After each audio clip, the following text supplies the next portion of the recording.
Hello scholars, आज हम लोग बात करने वाले हैं सीएम पे यानी चीफ मिनिस्टर्स। अब तक हमने लगभग सेंटर के सारे टॉपिक्स कवर कर लिया है। आज हम डिस्कस करेंगे सीएम चीफ मिनिस्टर पे, जो कहीं न कहीं आर्टिकल 164 में आता है। तो आपको आज डिस्कस करना, आज सारे क्वेश्चन हम लोग हल करेंगे, सारे क्वेश्चन पे बात किया जाएगा, डिस्कस किया जाएगा, समझने की कोशिश किया जाएगा पूरा टॉपिक जो भी क्वेश्चन यहाँ से आते हैं।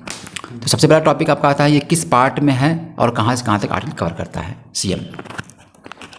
ये 6 पार्ट में है और इनका आर्टिकल है 164, 63 से 64 है। और स्टेट में आता है ये इसका आर्टिकल है 162 से 237 तक। 152 से लेके 152 से 237 तक।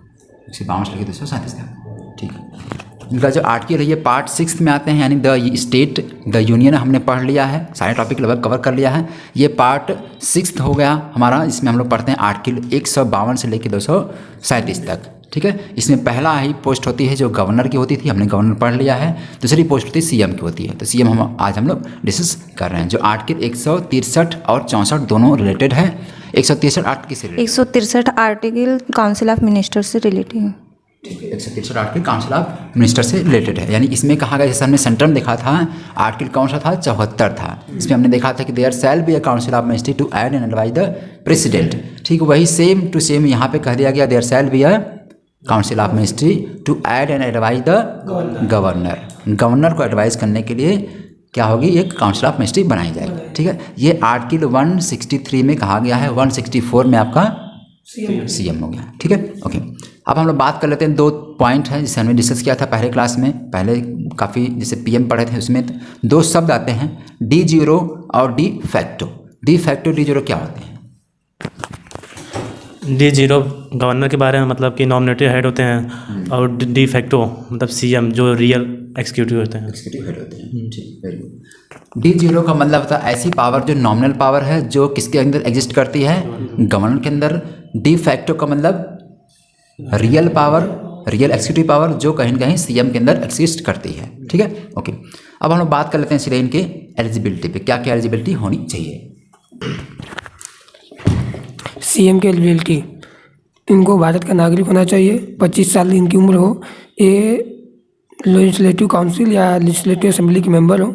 अगर ये मेंबर नहीं है तो सीएम बन जाते हैं, तो इनको 6 महीने के अंदर में मेंबरशिप लेनी पड़ती है। नहीं लेंगे तो इनको अपनी पद से हटा दिया जाता है, और मेजॉरिटी पार्टी का लीडर ही सीएम बन सकता है। मेजॉरिटी पार्टी का लीडर ही सीएम बनाया जा सकता है, ठीक है, वेरी गुड। एलिजिबिलिटी आपने देखा कि सिटीजन ऑफ इंडिया होना चाहिए। जो व्यक्ति सीएम के लिए पोस्ट या सीएम के लिए चुना जा रहा है, उसको सिटीजन ऑफ इंडिया होना चाहिए, ठीक है। Member of either legislative assembly और काउंसिल, वो किसी भी हाउस का, चाहे राज्य की परिषद हो चाहे विधानसभा हो, दोनों में से किसी का मेंबर है तो उसे मतलब वो इसकी एलिजिबिलिटी क्राइटेरिया कवर कर रहा है, ठीक है। और अगर मान लीजिए मेंबर नहीं है तो किसी व्यक्ति को चुन लिया गया एज ए सीएम, सारे काउंसिल ऑफ मिनिस्टर मेंबर ने या सारे एमएलएज ने मिलकर उनको चुन लिया, ठीक है। फिर भी उसे 6 महीने के अंदर में मेंबरशिप लेनी पड़ेगी, और अगर नहीं मेंबरशिप लेता है तो उसे सीएम के पद से भी हटाया जा सकता है, ठीक है। यहाँ तक समझ में आ गया। 25 साल उम्र होनी चाहिए, ठीक। 25 साल आपने देखा कि जब हम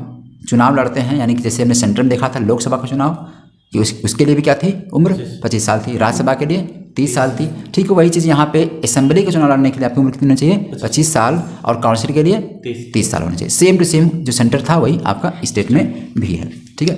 एक चीज़ और इसमें था, no office of profit. No office of profit का मतलब किसी भी लाभ के पद पे नहीं होना चाहिए। अब क्या कोई व्यक्ति जो एक बार सीएम बन चुका है दोबारा सीएम बन सकता है? यदि कोई व्यक्ति एक बार सीएम बन चुका है तो वो दोबारा सीएम बन सकता है, दोबारा भी सीएम बन सकता है। इसका मतलब टर्म इनका फिक्स नहीं होता, नहीं है, इनका टर्म फिक्स नहीं। इसी चीज़ को कहा गया, कोई व्यक्ति अगर एक बार बन चुका है दोबारा भी बन सकता है, अगर वो जीतता है तो, और उसकी पार्टी चाहती है उसको बना सकती है, ठीक है, ओके। जैसा फॉर एग्जाम्पल में योगी जी, यूपी के योगी जी एक बार बन चुके हैं सीएम, दूसरी बार उनको सीएम बनाया गया, ठीक है, ओके। इसी को बोला गया टर्म। अब हम लोग बात कर लेते हैं इनके इलेक्शन पे। इनका इलेक्शन कैसे होता है, कैसे कंडक्ट करवाया जाता है? इनका इलेक्शन बाय पीपल द्वारा होता है और डायरेक्ट होता है। डायरेक्ट चुनाव से इनका इलेक्शन होता है, ठीक है। कौन लोग इनको, जिनकी उम्र 18 साल होनी चाहिए वो लोग इन्हें वोट देंगे। उस सिस्टम को क्या कहा गया है जिसकी उम्र 18 साल हो गई? इसका नाम एक सिस्टम नाम रखा गया adult franchise. Personal adult franchise नाम रखा गया है। इसमें ये कहा गया है कोई भी व्यक्ति जो 18 साल की उम्र पूरा कर रहा है तो वो व्यक्ति वोट दे वोट सकते दे सकता है। ठीक है, किसको? सीएम को। यानी MLA को, MP को नहीं, एमपी को भी दे सकता है, एमएलए को भी, दोनों। केवल लोकसभा के, ना कि राज्यसभा। ठीक उसी तरह से स्टेट में केवल असेंबली के मेंबर को वोट दे सकता है, काउंसिल के मेंबर को नहीं दे सकता है। ठीक है, समझ में आ गया? एक शब्द और इसमें है RP एक्ट। RP एक्ट का 1951 में 1951 में RP एक्ट लाया गया था, जी। जिसके थ्रू किसी भी लीडर की एज फिक्स होती है, किस एज पे वो चुनाव लड़ सकता है। सारे क्राइटेरिया, सारे रूल्स रेगुलेशंस किसमें दिए गए? RP act 1951। ठीक है, ओके। ये आपके इलेक्शंस हो गए। इलेक्शन में इन्होंने देखा कि पब्लिक के द्वारा वोट किया जाता है, यानी पब्लिक वोट करती है इनको, बाय पब्लिक। इसको बोला गया है यूनिवर्सल एडल्ट फ्रेंचाइज के द्वारा आपकी एज 18 साल हो गई तो आप वोट दे सकते हैं। प्लस RP एक्ट के थ्रू जिसकी एज 25 साल हो गई वो चुनाव लड़ सकता है। ठीक है, CM की पोस्ट पर चुनाव लड़ सकता है। ये सारी चीज़ देख लिया हमने। अब एक शब्द है ओथ। इनको ओथ कौन दिलवाता है?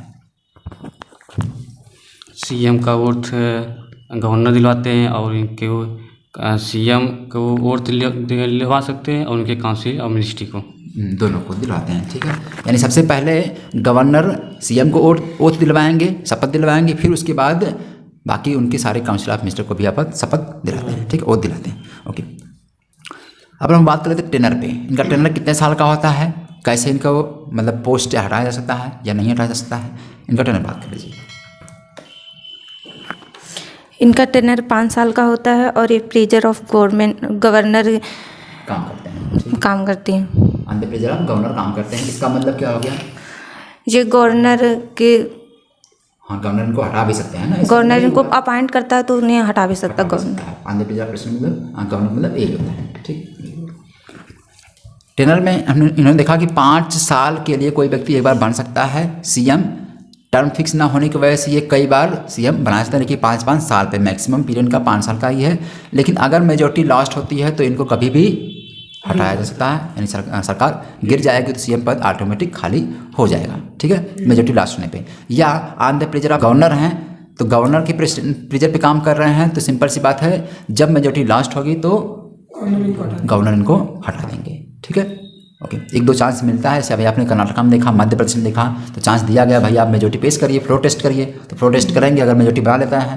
क्योंकि ऐसा होता है ना, जब सीट कम हो जाती है मेजोरिटी से तो ये लोग क्या करते हैं, दूसरे पार्टियों से बुलाते हैं लोगों को कि भाई आ जाइए हम आपको मंत्री पद देंगे। तो इस लालच में दूसरे मेंबर्स आते हैं दूसरे पार्टियों के, और इसीलिए क्या हो गया था फिर लास्ट में आपने देखा था एंटी डिफेक्शन लॉ 1985 में 52वां अमेंडमेंट में इसी की वजह से लाए थे। लोग भाग रहे थे इस पार्टी छोड़ के उस पार्टी में, इसी को रोकने के लिए एंटी डिफेक्शन लॉ लाया गया है। ठीक है, तो अब अभी मध्य प्रदेश में, कर्नाटक में आपने बहुत सारे ऐसे केसेस देखे हैं। तो इसके लिए अगर वो मेजोरिटी प्रूफ करते हैं, फ्लोर टेस्ट करते हैं, अगर मेजोरिटी प्रूफ होती है तो फिर से उसी पार्टी के मेंबर को बनाया जाएगा, और अगर नहीं कर पाते हैं तो दूसरे पार्टी को बुलाया जाएगा जो उससे कम नंबर या उससे कम सीट जीती होगी, वो आएगी तो उसके बाद फिर उसको बुलाया जाएगा। तो वो अगर कर सकती है मेजोरिटी प्रूफ तो वो पार्टी सरकार बना सकती है। ठीक है, ओके, ये समझ में आ गया। टेनर आपने देख लिया। अब हम बात कर लेते हैं थोड़ा सैलरी वगैरह पे। इनकी सैलरी कहाँ से दी जाती है और कौन सेट करता है? इनकी सैलरी स्टेट के पार्लियामेंट से होती है और इनका सेट होता है सैलरी स्टेट के हाँ, स्टेट के पार्लियामेंट से स्टेट दी जाती है, संचित निधि से, स्टेट के संचित निधि से दी जाती है। ठीक है, इनकी सैलरी डिसाइड करता है और डिटरमाइन कौन करता है? स्टेट का पार्लियामेंट। ठीक है, क्योंकि स्टेट की बात आ गई तो हमने डायरकी शब्द समझा है। डायरकी मतलब द्वैत शासन, एक शासन आपका था सेंटर में और दूसरा शासन होता है सेम टू सेम स्टेट में। तो स्टेट की जो सर्विसेज होती हैं, पॉलिटिकल हेड होते हैं या पॉलिटिकल पर्सन्स होते हैं, उनकी सैलरी सेंटर के CFI से दी जाती है। स्टेट के जो हेड होते हैं या स्टेट के जो भी पोस्ट होते हैं उनकी सैलरी स्टेट की CFS से दी जाती है, संचित निधि से मिलती है। ठीक है, डिसाइड कौन करता है, डिटरमाइन कौन करता है? स्टेट का पार्लियामेंट। ठीक है, ओके। अब हम लोग आते हैं फंक्शंस पे और पावर्स पे। अब हम लोग आते हैं सीधे फंक्शन और पावर पे। पहली फंक्शंस जो हम लोग देखेंगे council of minister plus CM की जो फंक्शन है, council of minister plus CM के रिलेटेड कौन कौन फंक्शन उनको बताइए भाई। यह हेड होते हैं executive head council of minister, और यह रिकमेंडेशन करते हैं गवर्नर से कि काउंसिल ऑफ मिनिस्टर को वोट दिलवाते हैं।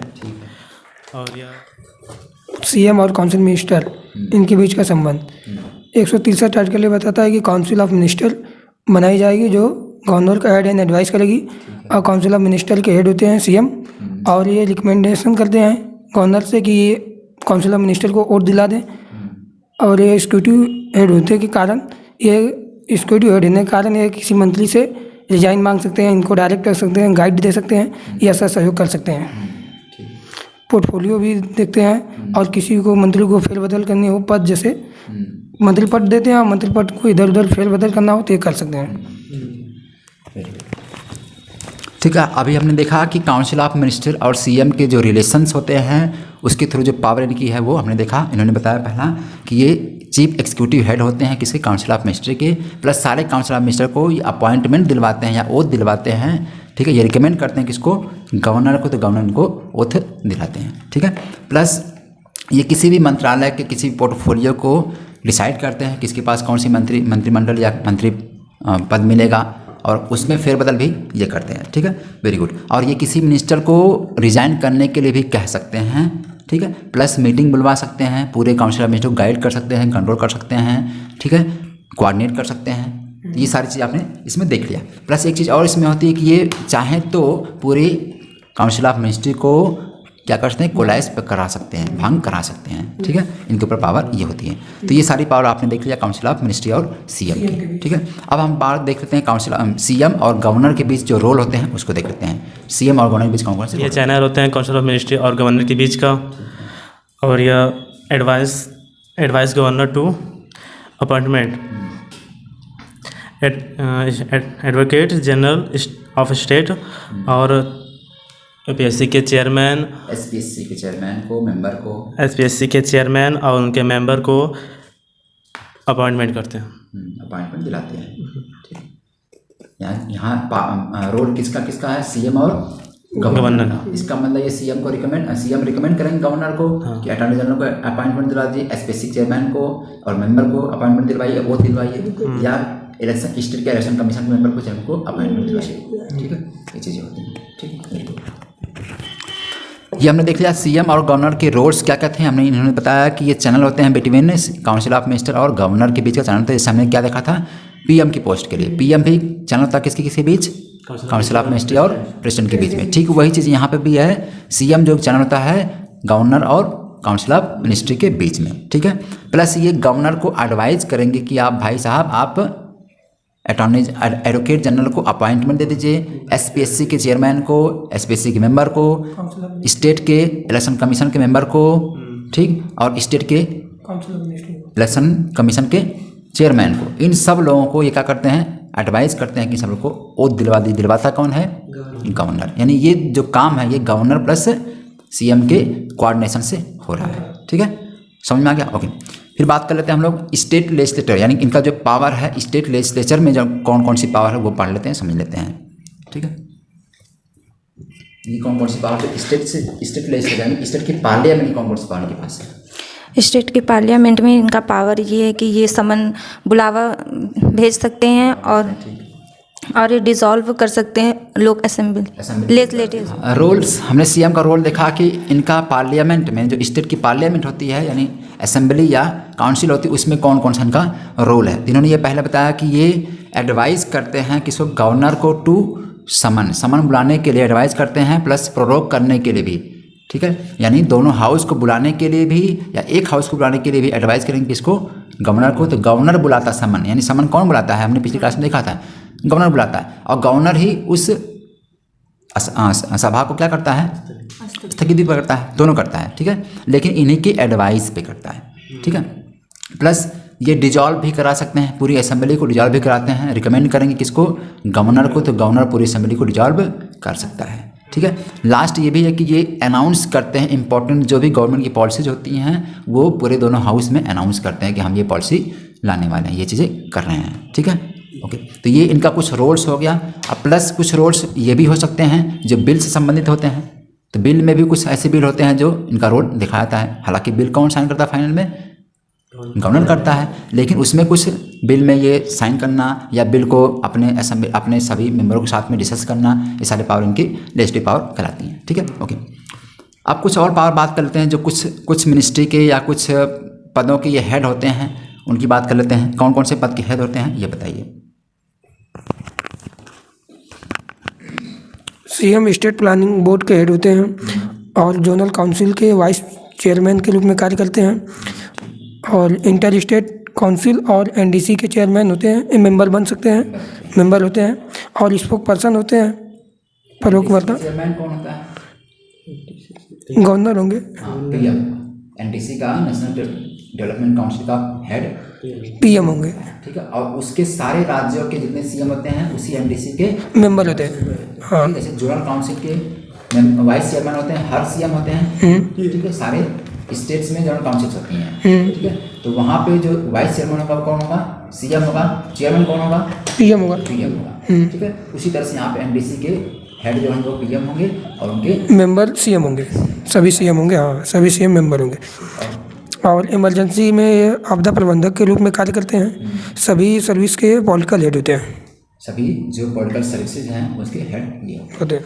ठीक है। तो हमने आज सीएम का डिस्कस सारे टॉपिक पे कर लिया। जो टॉपिक इंपॉर्टेंट होते हैं, जो क्वेश्चन आ सकते हैं, बनाए सकते हैं, आपने सब क्वेश्चन डिस्कस कर लिया। इसमें हमने क्या क्या देखा एक बार रिकप कर लेते हैं और हम देख लेते हैं कि सबसे पहले हमने देखा था आर्टिकल 164, 63 और हमने स्टेट का 52 से लेकर 237 तक आर्टिकल थे जो सारे स्टेट के बारे में बताते थे, ठीक। उसमें हमने देख लिया सीएम को पहले, इसके पहले देखा था हमने गवर्नर को, फिर सीएम को देखा था, इनकी एलिजिबिलिटी देखा, टर्म देखा, टेनर देखा, ओथ देखा, सैलरी देखा, सैलरी कहाँ से जाती थी हमने देख लिया, समझ लिया, और उनके सारी पावर्स देखा। पावर हमने डिवाइड करके देखा था। पहला पावर हमने गवर्नर और सीएम के बीच का, एक पावर और थी काउंसिल ऑफ मिनिस्ट्री और सीएम के बीच का, और कुछ अदर पावर्स थी जैसे इनकी पावर लेजिस्लेचर की पावर थी, ठीक। कुछ और पावर थी जो हेड होते हैं कुछ चीज़ों के, उसे हमने देख लिया। तो यानी सारे क्वेश्चंस आपके जो पॉसिबल आ सकते हैं यहाँ पे हमने ये देख लिया, ठीक है।